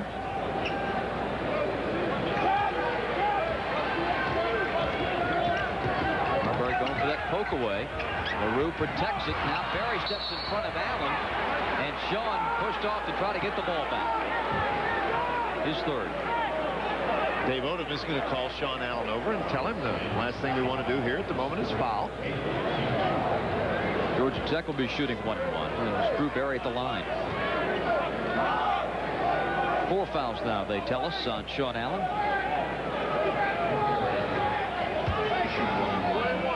That's the kind of day it's been for Georgia Tech. 5th point for Drew.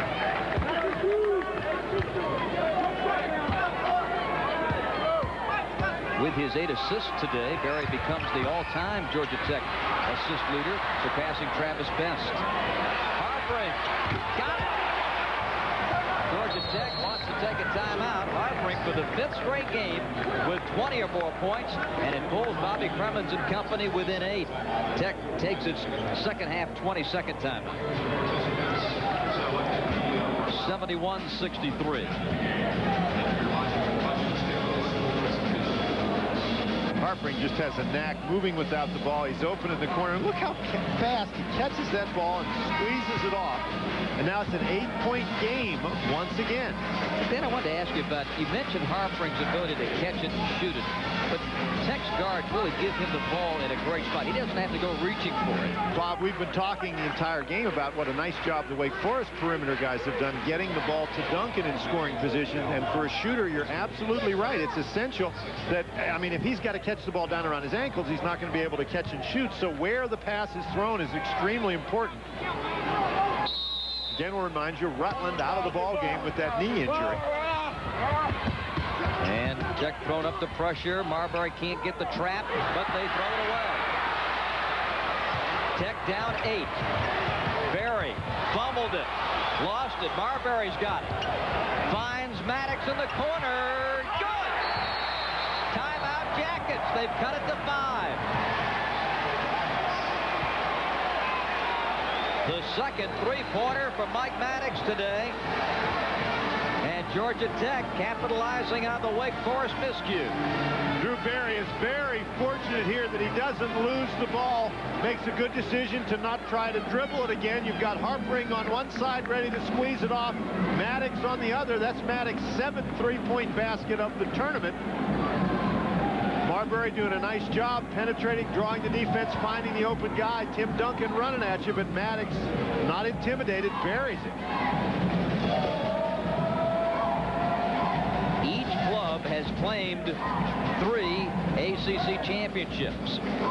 And it looked for all afternoon like this one would belong to Wake Forest. But Georgia Tech has hit a couple of key buckets late. And a 5-point deficit on the board right now. Dan, the timeout situation with Tech a full timeout remaining. They have used their second half 20. And Tech's also got the possession arrow, a very key thing to point out as well. Bob, it's going to be very difficult for Georgia Tech, down 5 with a minute and 26 seconds left. But what they have done very effectively when they were in the game in the first half, it was because they were forcing turnovers. Now, in the last couple of possessions, they've forced some turnovers. That's what the defense needs to do. They do not have time to let Wake Forest run a lot of time off the clock. I think this is a situation where Georgia Tech might want to look at giving a foul early in the possession. It's a one-on-one opportunity for Wake Forest. You know, as crazy as it sounds, of course, he's gonna be the man to put the ball in play. But if Duncan gets the ball back, that might be the guy you want to foul. If there's been one chink in the armor for Tim Duncan this season, it's been the missed free throws in late stages of close games. Now, Wake's won some of those games, but he has had some difficulty. Now LaRue's going to play it in. They get it to Goolsby. And he is fouled by Barry. Did not appear that Barry was trying to foul him, but in this situation, it's a one-on-one opportunity, so even if he goes down and makes both of them, Georgia Tech has time to run it up, and if they can get a 3 to go, Bob, you trade the 2 points for the 3 points, and you inch closer. Now Braswell ripping off his jersey. I suspect there's some blood on that There's jersey. some blood on it, but what they do is they go over to the trainer and they say, is this jersey saturated? And any trainer worth his salt is going to say no. And particularly in this situation, you get him back in the game. There you go. Of course the answer is no. Get him back out there. Now Braswell. He's got a cut on his chin, possibly. Now Dave Odom, he wants to look at this. Now Braswell's going to have to come out of the game. Allen will come in to take his place. So the blood on the shirt isn't a problem. The trainer can wave that baby off, but if he's bleeding, he's got to come out till they stop the bleeding. This gives Stephen Goolsby a lot of time to think about this 1-1.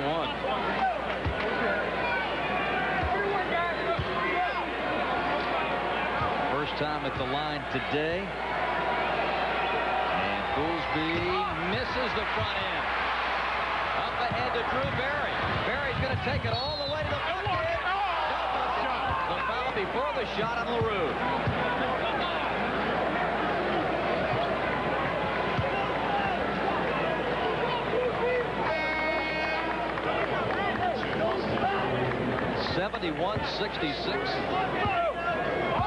See the foul clearly coming before Barry tried to shoot it. Now Braswell is right back in. Now they got the Band-Aid working over there. Johnny Rhodes had one left over from yesterday. Drew Barry, yes.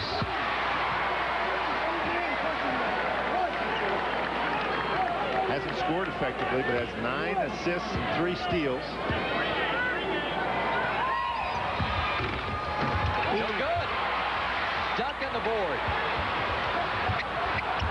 Splits the double team and squeezes it ahead to Braswell. 1:10 left. Braswell picks up his dribble, and Wake gets a timeout. I don't think Dave Odom wanted that timeout.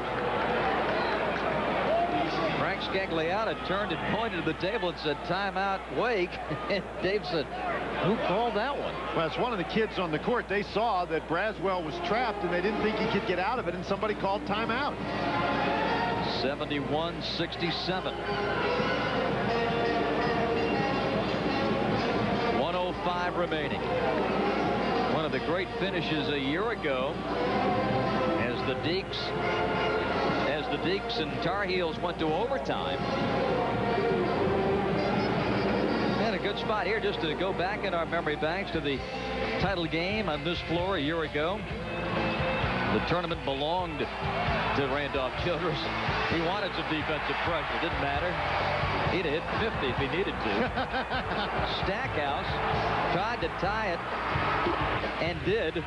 The game went to overtime, and then in OT, Randolph's drive to the bucket and bucket to win it 82-80. But Carolina still had a chance. The Tar Heels worked the basketball from out of bounds at midcourt. Jerry Stackhouse misses, but watch how close Pierce Landry's tip comes to going in. Randolph made history, and now the Deacons are trying to duplicate an ACC championship. You see Tim Duncan there up on the podium. Wake Forest's center has established a new tournament rebounding record with 55, breaking Ronnie Shavlik's old record by 1. So as Randolph piled up the points last year, it's been Duncan with the rebounds this year. But the outcome of this one is in doubt. 71-67 Wake Forest, and 1:05 remaining. An all-world performance from Tim Duncan. Deeks have 23 seconds on the shot clock. I think you'll see Georgia Tech foul before that shot clock runs down. Goolsby just missed one. I think I might give him a try again. Oh, and he was standing on the line. Now he has gone over and back, Bob. The tightrope. And it burns Wake Forest. 19 Deacon turnovers. He's going to take that pivot foot.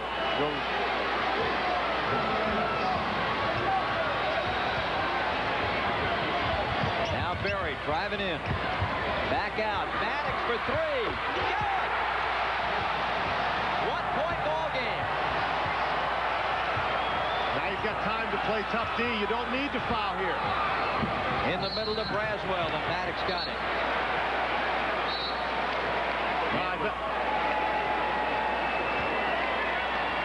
Yes, that's right. That's a foul. And that will be the 5th on Mike Maddox. Mike Maddox has hit some big three-point baskets in this tournament. None bigger than that one right there. It's his second 3 in the last couple of possessions. Braswell going to the free throw line. With 2:02 remaining, Wake led 71-60. Georgia Tech has hit 10 straight points to cut it to 1. And Maddox is done for the day, so a big three-point weapon has been lost. An important 15-point performance by Maddox. Wake Forest only 4 of 9 from the free throw line today. The Demon Deacons struggled shooting free throws against non-conference foes, Bob. They're almost a 75% free throw shooting against conference opponents, but they're struggling today.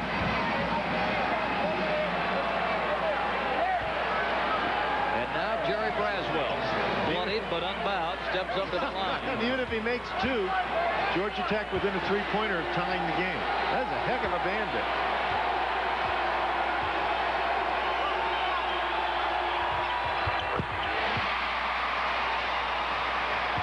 69% free throw shooter. Braswell lines up the second shot. This to put the Deacons up 3.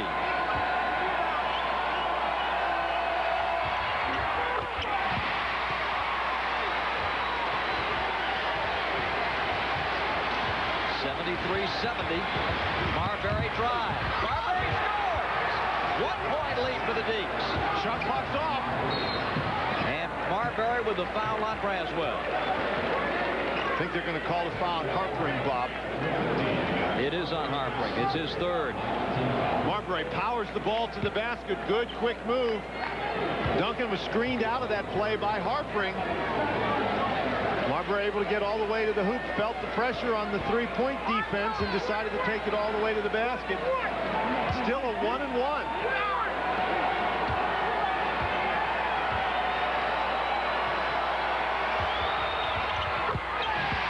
Big free throws for Braswell. He hit a big three-pointer in overtime to secure that win at Florida State in the regular year. Burned the Tar Heels with 4 3-pointers in Winston-Salem, and now trying to ice it, or at least help ice it at the line for the Deeks. Big free throw. 75-72. Under 30 seconds. Marbury again driving. It's out of bounds to Georgia Tech.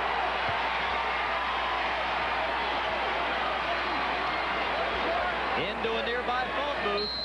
Here he comes. And right out of bounds. Tech needs 3 to tie. Marbury drives, a foul on the floor on Braswell. His 3rd. Tech has not even looked at a 3 these last couple of possessions. Shoot 2. They've been very closely defended on the perimeter, but you're right, Bob. Marbury has looked to go right to the basket, trying to get a three-point play that way.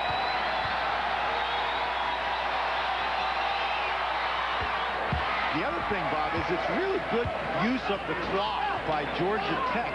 They can get the 2. Now they got to rely on Wake Forest to miss some free throws, but they keep getting the 2s, keeping the pressure on. Still, if they can get a steal here, still a 1-point game, 19.4 left. 26 for Marbury. LaRue to get it in. And he gets it into Duncan. And he is fouled. Bob, that's what you were saying. That's the guy that they were looking to foul. And now he will shoot 2 shots. That will be the 10th team foul on Georgia Tech. So at least the pressure of a 1-and-1 is gone, but it's just a 1-point lead. 75-74 with 18 seconds left. 4th on Harpering. Now for Georgia Tech to get this game to overtime, you got to be concerned about your guys in foul trouble. Sometimes, you know, they could get it to overtime, but if they lose all their guys doing it, it doesn't really help them very much. So Duncan misses the first.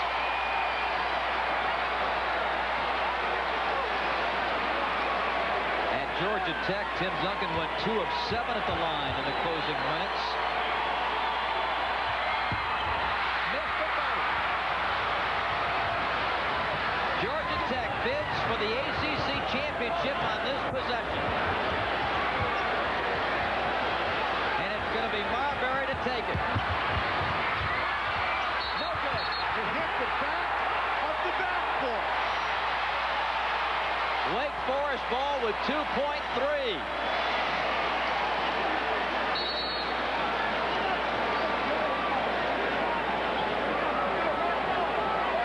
Rusty LaRue to get it in, and Georgia Tech now wants a timeout. There was some confusion on that Jacket sideline, and Bobby Kerman said, hold it, let's take a timeout and talk it over.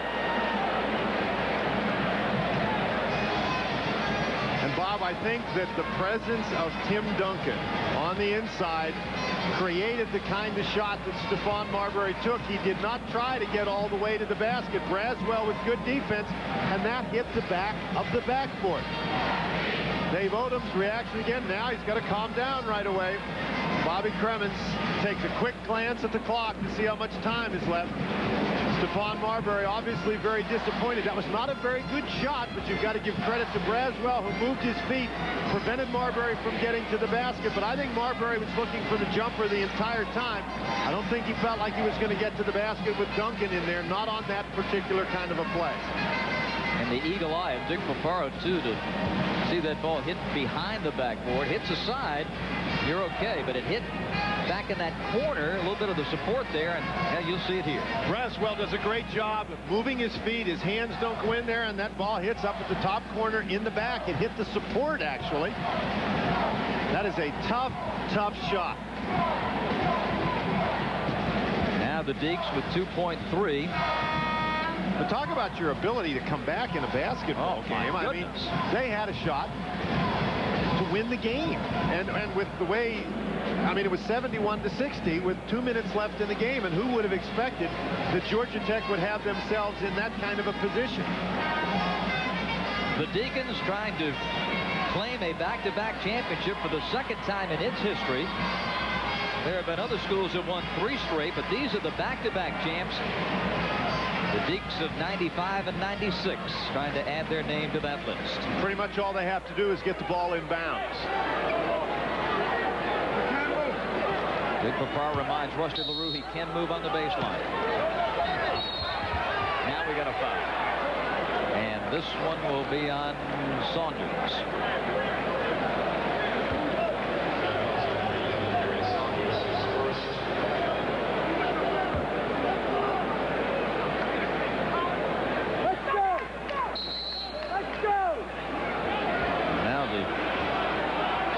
Officials trying to get the players down the other end of the court. Everybody wants to talk about it. Well, of course they want to talk about it. Nobody wants to come down there and shoot it. It's going to be Goolsby at the line, who missed that front end of the 1-1 in this Georgia Tech spurt.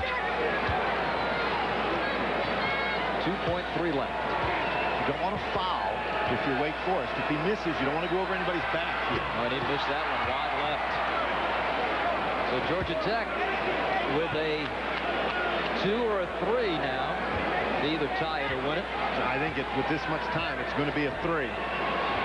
Goolsby missed them both. It's going to be Drew Berry from midcourt. No! And the Deacons are the champions of the ACC.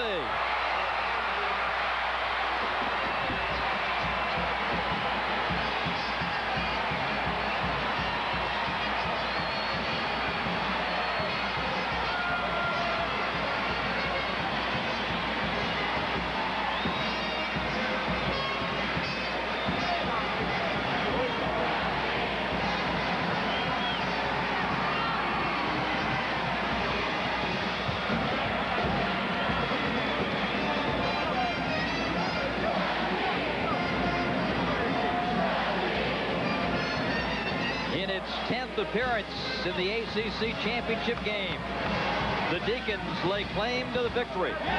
Their 4th ACC championship. And holding on for dear life at the end.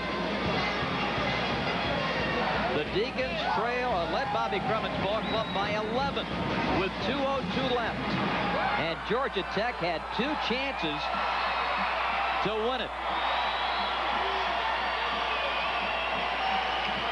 75-74, Wake Forest wins the championship for the 2nd consecutive year. The Deacons ruled the Atlantic Coast Conference. Once again, as we get ready to go down to Dan Bonner, here's a look at the last shot of the ball game off the Goolsby miss. Drew Berry, head up, measured it, launched it from midcourt, and it was wide left. And the Deacons emerge victorious. Let's go down to Dan Bonner. Thank you very much, Bob. I've got with me head coach Dave Odom. Dave, congratulations, a 2nd consecutive ACC championship. Thanks, Dan. One of the guttiest performances I've ever been around in my life. Exciting game. Georgia Tech just came back. You know, I can't say enough. We made a lot of mistakes, but they certainly made us make them. Stephon Marbury, Drew Berry, Michael Maddox, their whole team's great. Bobby Crimmins has done a great job. But I got to say about our team, they've done a great job, too. And I'm very, very proud of them, each and every one of them. I've got a lot of great feelings for each one. But right now, Tony Rutland wasn't able to play. I know he felt bad. I'm happy for our fans. Just a great day for Wake Forest. Dave, the big guy had a heck of a game. What a tournament by Tim Duncan. Well, you know, great players rise to great moments and opportunities, and he's certainly a great player. But even more than that, he's a great person, and we're awfully fortunate to have him at Wake Forest. Dave, when Tony Rutland ran out, Rusty LaRue stepped in, and he made a couple of big plays, some drives down the lane, and then that 3-point basket. What a performance by your senior. Well, again, you know, he's one, if you drop his name in a hat and they're choosing up sides, his name doesn't come out very quick. But the guy that ends up picking him 2 weeks later is going to say, I'm glad I got him. Dave, congratulations. A great win. Good luck to you next week. Congrats, Coach. Thank you. You're the best. Bob, let's go back to you. He is indeed. Wow, what a performance from Tim Duncan. And a great day for Wake Forest University as they claim their 4th ACC championship. 75-74, the final score. The Deacons head to the NCAAs with a 23-5 record. Georgia Tech's 9-game winning streak comes to an end. They are 22-11, getting ready for the big dance. We'll talk more about it in a moment. Brought to you by Bell South, by All Sport, by Food Lion, by Advance Auto Parts, by Ford, and by Nations Bank.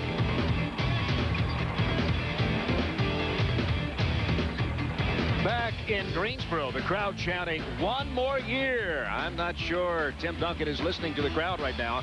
Busy cutting down those nets. ACC champs of 1996, the Wake Forest Demon Deacons.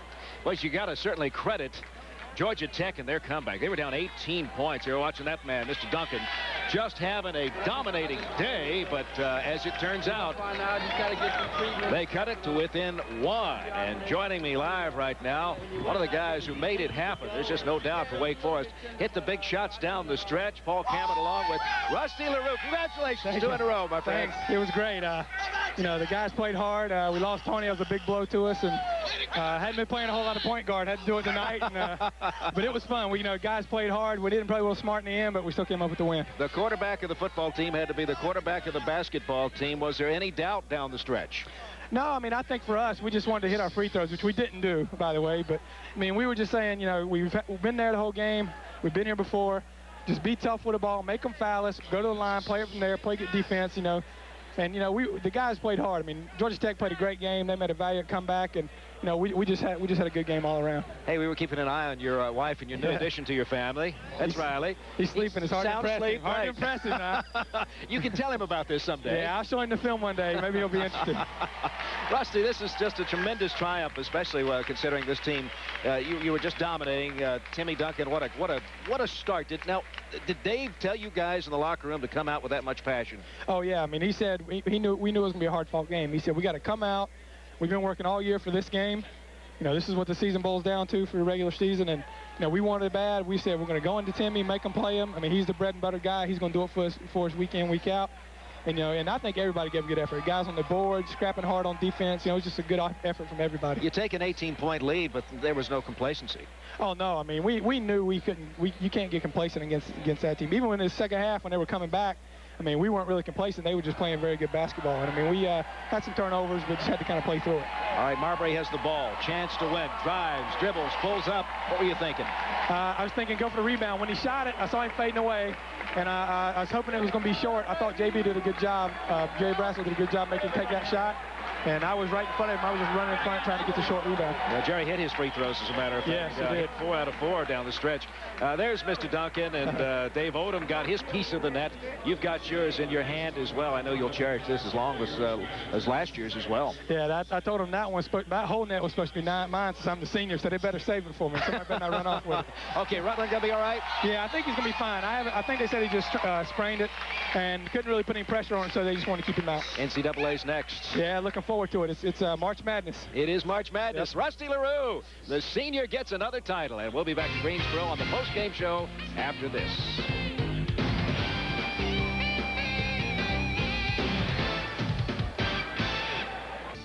What they did, then having to fend off a team that is so high-tech in offense, like Georgia Tech, to become the ACC champs, to win by a point in the championship. What more can you ask of a team? Dave Odom asked his team to give him a little more emotion as they walked out of the dressing room today. They gave a lot of emotion. Duncan dominating early as the Deacons come away with that trophy. And we'll be back. The show being presented when we continue after this from Bud Light.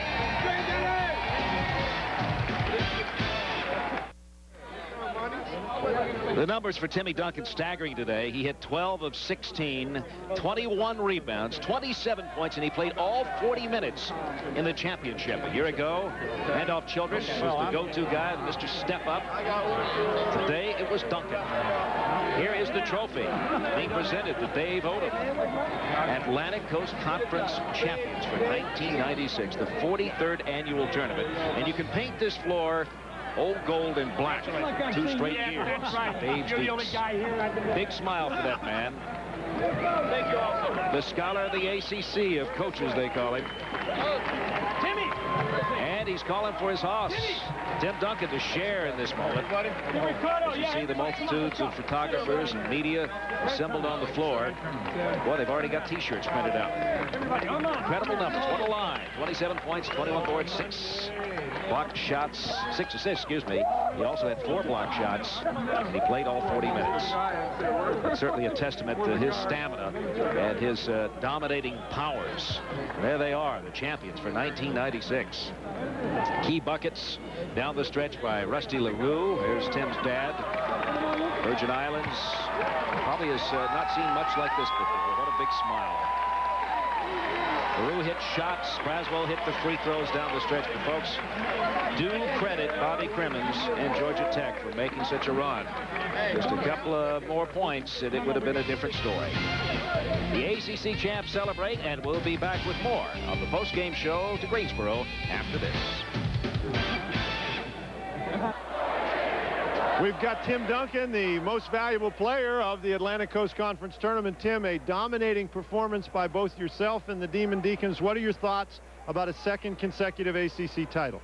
It feels great right now. I think our guys came out and played very hard and executed what we had to do.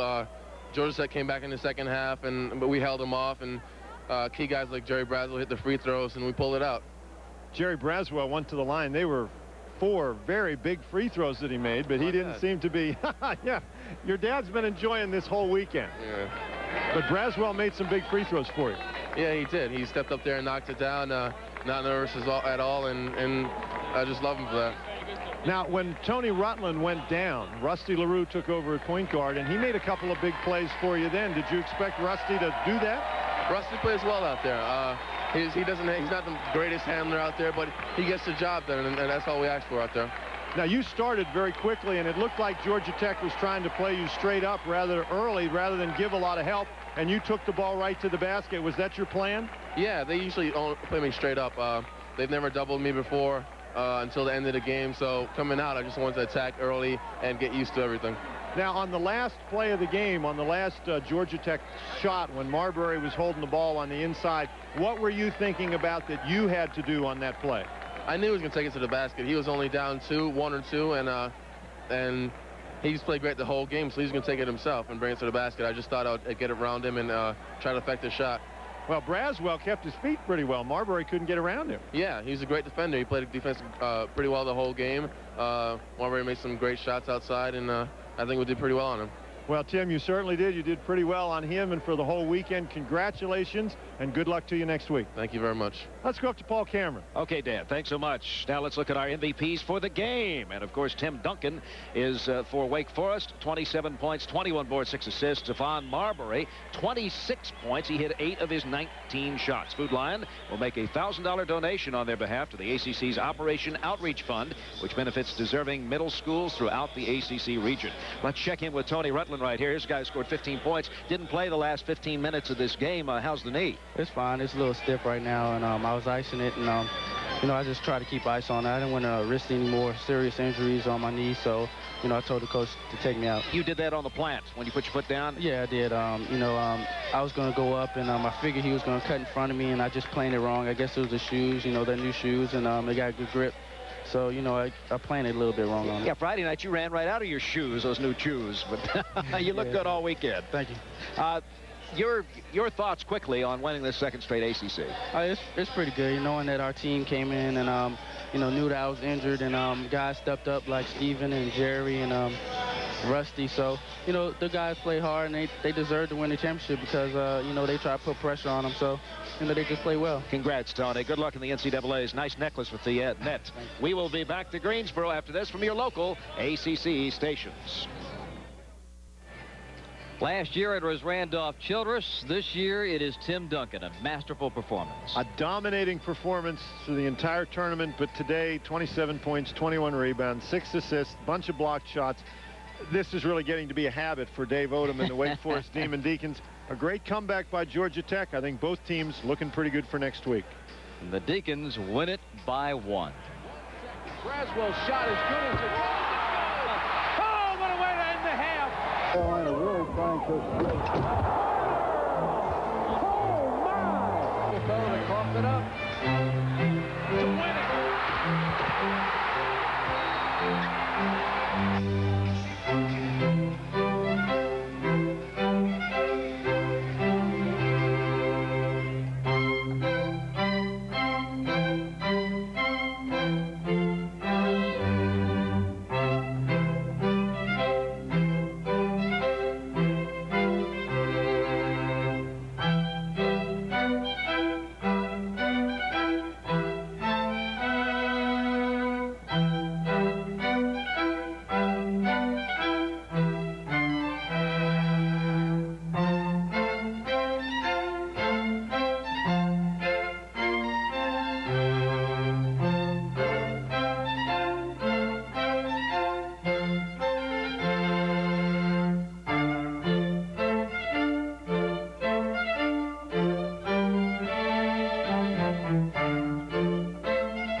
Bucky Waters, Billy Packer, Dan Bonner, Paul Cameron. This is Bob Rathman thanking you for joining us all season long for ACC basketball. We'll see you next year, everybody. Thanks so much.